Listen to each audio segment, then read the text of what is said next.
قارون حضرت میم واو سین یا کی قوم میں سے تھا۔ اللہ تعالیٰ نے اسے بے شمار دولت عطا کی تھی، اس کے خزانوں کی کنجیاں تک طاقتور لوگوں کے لیے اٹھانا مشکل تھیں، مگر یہ نعمتیں اس کے لیے آزمائش بن گئیں۔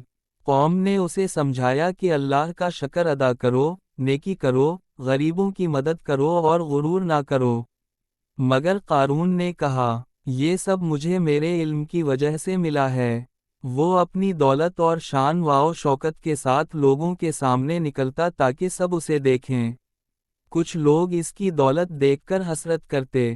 ایک دن اچانک اللہ تعالیٰ کا حکم آیا۔ زمین، جو اب تک قارون کے قدموں تلے خاموش تھی، اسی زمین نے اللہ کے حکم سے حرکت کی۔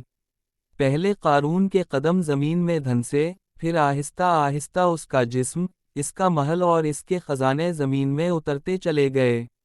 قارون چیخا، چلایا، مدد کے لیے پکارا، مگر نہ اس کی دولت بولی، نہ اس کے خادم آگے بڑھے، نہ اس کا غرور اسے بچا سکا۔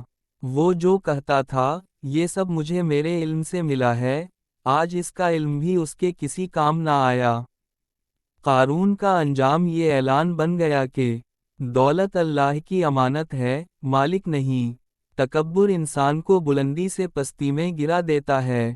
اللہ کی نافرمانی کا انجام دنیا میں بھی آ سکتا ہے۔ اصل عزت شکر، عاجزی اور ایمان میں ہے۔ قارون کا نام آج بھی زندہ ہے، مگر دولت کی وجہ سے نہیں، انجام کی وجہ سے۔